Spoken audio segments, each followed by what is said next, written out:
Hello and welcome back to those thrilling days of yesteryear, where we look at retro heroes from film and television. Today we're going all the way back to the late 80s and early 90s for The Adventures of Superboy.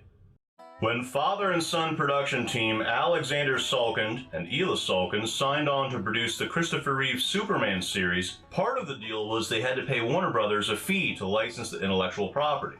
This covered all characters in the Superman family. Though they sold the rights to use Superman to Cannon Group, who produced Superman 4: A Quest for Peace, the Salkinds still owned the right to other characters in the franchise. After trying and failing with 1984's Supergirl, they decided to develop a television show based on Superboy. There had been an attempt in 1961 to bring Superboy to the small screen with actor Johnny Rockwell in the lead, but it never got past the pilot episode. Oddly enough, DC Comics had already retired the character of Superboy a year before the series. John Haynes Newton played Superboy for the first season before being replaced by Gerard Christopher. Stacey Haydick played Lana Lang. And to help give it a more classic Superman feel, the show created two characters clearly based on Jimmy Olsen. In the first season, there was Jim Calvert as TJ White, who we find out is the son of Daily Planet editor-in-chief Perry White. Then in the second season, Ian Mitchell Smith played Andy McAllister, Clark's comic relief roommate. By the third and fourth season, the Jimmy Olsen character type was dropped, which is a shame because Andy was a cool character.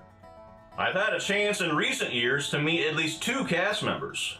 Gilbert Gottfried, who played the villainous Knick-Knack, and then in 2022 I had the absolute honor of meeting the Boy of Steel himself, Gerard Christopher. Nicest guy you could ever meet. By the start of Season 4, Warner Brothers were already looking to start a new Superman series, which would become Lois and Clark with Dean Cain, and canceled Salkind's licensing agreement. This meant a Superboy TV film meant to wrap up the series was canceled, and the final episode had to be reworked. It also meant an ugly lawsuit that kept Superboy from being re-aired or released on physical media until 2005, when a settlement split the rights 4 ways. The show aired on the then new Fox network, at least where I lived, and it was must-watch TV for me every week. And that's why I'd like to give you my top 10 favorite episodes of The Adventures of Superboy. Number 10. Hollywood from Season 1. A professor invents a time machine, but when his invention causes power issues around the city, Superboy shows up to investigate, just as they're both transported back to 1930s Hollywood. Superboy disguises himself in period clothing to fit in, giving him the classic Clark Kent look, and meets a movie star. Just as the two are developing an attraction for each other, Superboy discovers she's in the crosshairs of some gangsters who want her dead. I put this one low on my list as I've already talked about it in greater detail in my Walt Disney World Lost Attractions video. The episode was indeed filmed at Walt Disney World's MGM Studios, now Hollywood Studios. In fact, the entire first season was shot on Disney property. The early days of MGM Studios were incredible, and with so many fond memories of being there myself, it's a nice little time capsule episode. That and I always get sucked into anything about the golden age of Hollywood.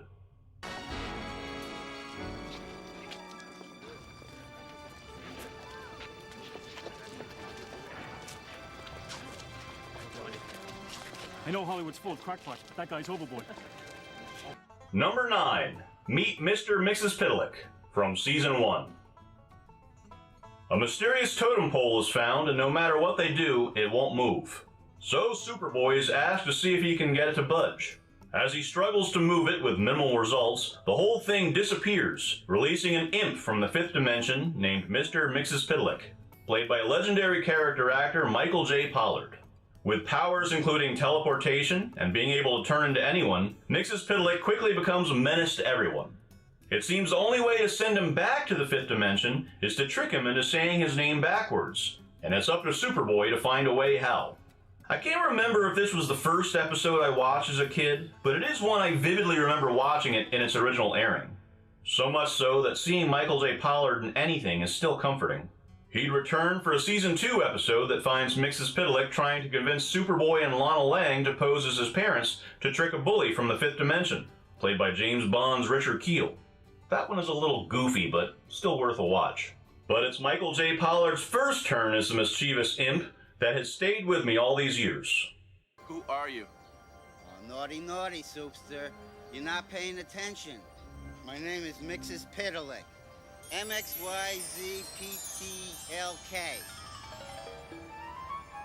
But don't try and say that fast.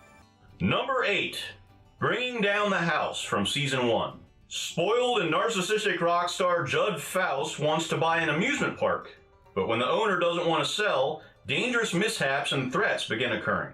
Meanwhile, Lana Lang falls hard for Judd and his slightly inappropriate for a kids show 80s pop music.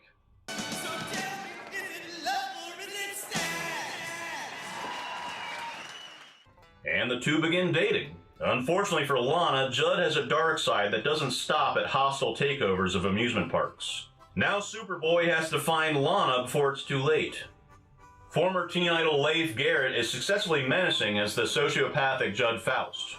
The music and the fashion are a nice little time capsule to the late 80s, and seeing a location that's no longer there get a lot of screen time is nice. The episode was shot at Davenport, Florida's Boardwalk and Baseball, a short-lived theme park that took over for Circus World in April of 1987 before its own closure in 1990. Bringing Down the House makes great use of its location and is arguably the first time the series hits some darker themes. Leif Garrett makes a good villain, and there's just a hint of 80s cheese to make it all fun. Number 7. Bizarro, the Thing of Steel from Season 2. Season 2 saw the first major changes in the show. Season 1 Superboy John Haymes Newton had a salary dispute with the showrunners and decided to leave after those first 26 episodes. He was replaced for the remainder of the series by Gerard Christopher. Words of wisdom. Drop that zero and get with the hero. Excuse me? Okay. No disrespect to John Haymes Newton. He went on to be in Cool as Ice, and that joke just kind of wrote itself. Episode 6 of Season 2 has Superboy visiting the lab of Professor Peterson, and he accidentally steps in front of the professor's new duplicating ray. The result is an imperfect clone of Superboy with white rock-like skin that they call Bizarro. The unstable clone goes on a rampage, eventually taking the secret identity of Kent Clark. And because his genetic makeup is so close to Superboy, he falls in love with Lana Lang, but becomes possessive and kidnaps her. An exciting battle ensues between Superboy and Bizarro as he tries to free Lana from Bizarro. His only chance is to get the professor to develop some sort of way to weaken Bizarro. Professor Peterson, played by West Side Story's George Chakiris, makes one of his 8 appearances on the show in this episode. He's a character created for the show and works well as Superboy's confidant. Bizarro, played by Douglas Myers, had one of the most interesting character arcs across his 6 episodes in the series. From his first outing as an obvious villain, then teaming up with Lex Luthor in exchange for his own Bizarro version of Lana Lang in the rather campy Bride of Bizarro, to his truly tragic attempt to become human in Season 4's To Be Human, the character had an interesting journey. But for me, it's seeing Bizarro wreak havoc around Schusterville in his first outing that makes Bizarro the Thing of Steel one to enjoy. Me no monster, me Bizarro.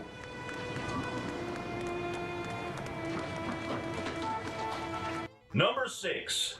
The Lair from Season 3. In Season 3, there was a tonal shift to the series as Lana and Clark take a paid internship at the Bureau for Extra-Normal Matters. With jobs that required investigating paranormal activities and aliens, this allowed for all sorts of scenarios for Superboy to come up against. In the Lair, their co-worker Matt goes out to investigate a story of a monster sighting near a toxic chemical plant, but disappears. When Clark and Lana go to investigate, they find out that the monster is just a former worker of the plant now forced to live in a cave after becoming hideously disfigured when he discovered the plant was dumping toxic chemicals into the river.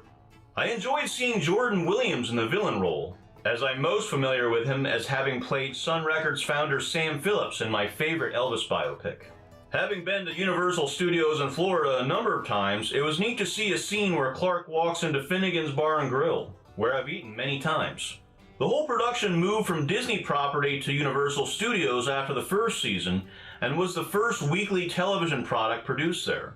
The third season started just a year after Tim Burton's Batman revolutionized the comic book film genre with its darker feel, and its influences felt here. This episode has a nice little mystery to it, and a fairly subtle environmental message. It's a great entry into the real monster is man subgenre. No. You want to see a monster? I'll show you what they really look like. No, please. Where's Matt Ritter? He's in the storeroom. I'll be back for you. Don't bet on it.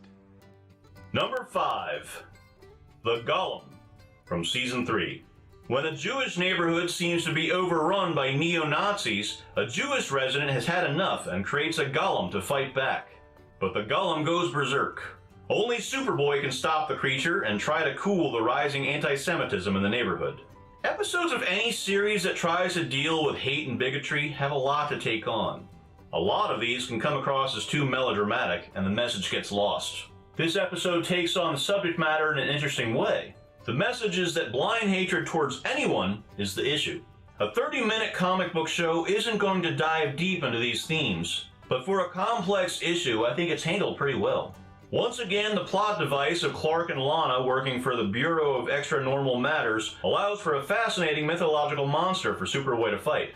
This time, the Golem. The Golem comes from traditional Jewish folklore and is a hulking man-like creature made out of clay or mud that are usually commanded to perform a task, which they'll perform mindlessly to the point that they're near impossible to stop. Golem-like creatures are all over pop culture, like Frankenstein's monster, but it's enjoyable to see the traditional elements of these folk stories used in this way.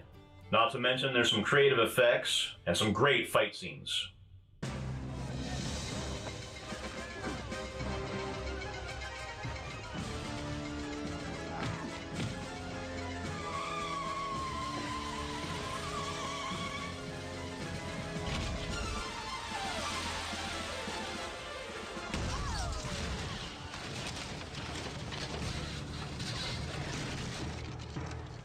Number 4. Carnival from Season 3. A traveling carnival owner with the rather obvious last name of DeVille is stealing the souls of his customers. As Superboy is a force of good and incorruptible, DeVille sees him as the ultimate opponent and puts him through a series of tests to find out how truly good he is. I always love a good Satan comes to collect his dues story, and this one is well done. The devil isn't a physical threat here, but psychological, as Superboy's own morality is challenged in the form of, oddly enough, Greg Allman, who's heavily implied to be a rapist, attempting to get Superboy to take a human life. Says who? I'm nuts, man. I'm crazy. Ask her. She wasn't the first, and she won't be the last. I'll get a little more time with the shrinks, but they're dumber than the police. You can't do anything, can you, but stand there and look stupid? And yes, there's a reason Greg Allman is more known as a musician than an actor. The series as a whole tended to be pretty light in tone, so to see it handling such dark themes is shocking, but still welcome. The occult elements are handled well here, even with the 1990 special effects. And the dark carnival makes for a suspenseful setting. Sadly, after being defeated by Superboy, DeVille had to take a job selling Shaquille O'Neal's video game Shaq Fu. He was never the same. Shaquille O'Neal, a.k.a. Shaquito Bounty Hunter, enforcer of justice. Number 3. Werewolf from Season 3. A woman comes to the Bureau of Extra-Normal Matters with a videotape claiming she has proof that a werewolf is on the loose. Clark is given the assignment and finds out that the werewolf in the video is the woman's boss, who had been a victim of a wolf attack earlier. After an exciting fight with the werewolf results in its death, Clark takes the woman to Universal Studios on a date, where he finds out there's more to the story. The first classic horror film I ever saw was 1941's The Wolfman, and I've been a fan of werewolves ever since. This is a pretty good werewolf story. Also, like with the episode Hollywood, it was shot in a place I've been to many times, Universal Studios in Florida. Even as recently as my 2020 trip, I got a kick out of seeing the spots where this episode was filmed. As I ate my burger at Mel's Diner, I even thought as I passed the bathroom, that's where the werewolf came out. While it's pretty easy to see where this story goes, it's still well written and one I'd recommend for a howling good time.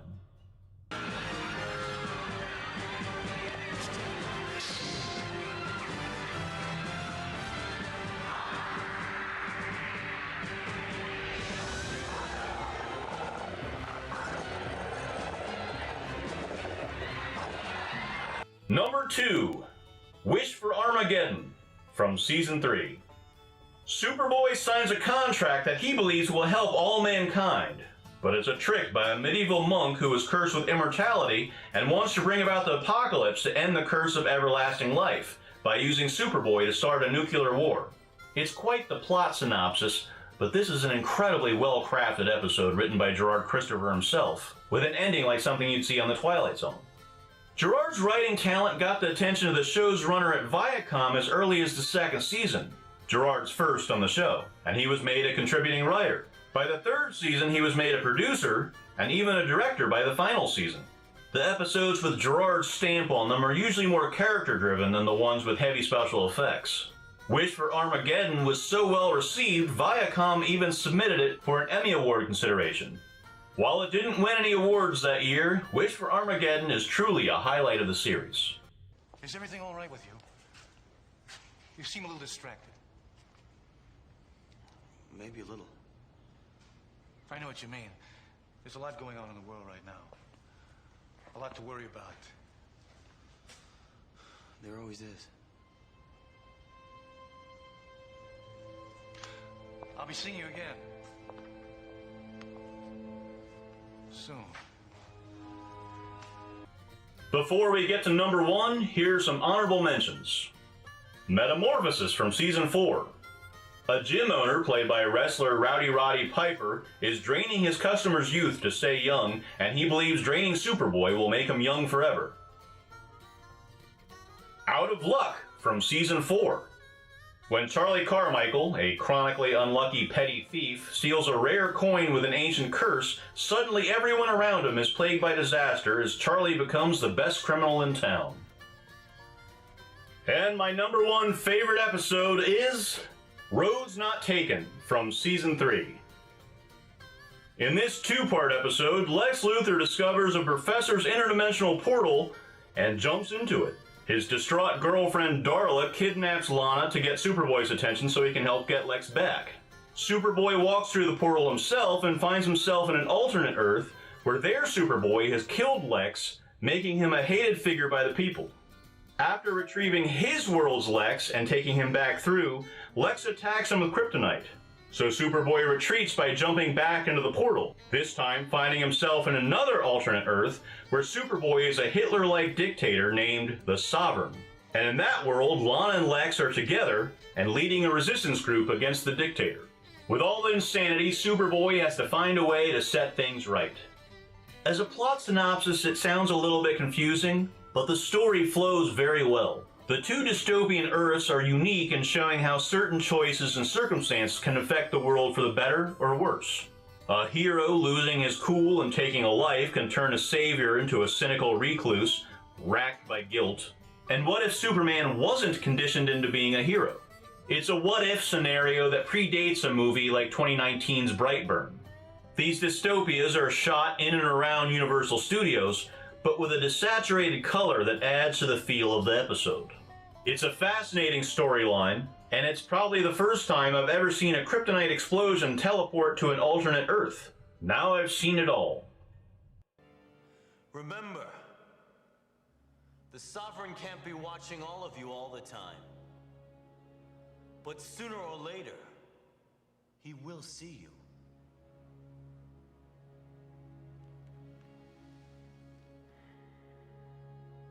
Thank you for watching. I hope you enjoyed my top 10 Adventures of Superboy episodes. If you'd like to be kept up to date as to when I release a new video, go ahead, hit that subscribe button. And if you really want to be notified, hit that bell as well. I'm Brian, and I'll see you next time for those thrilling days of yesteryear.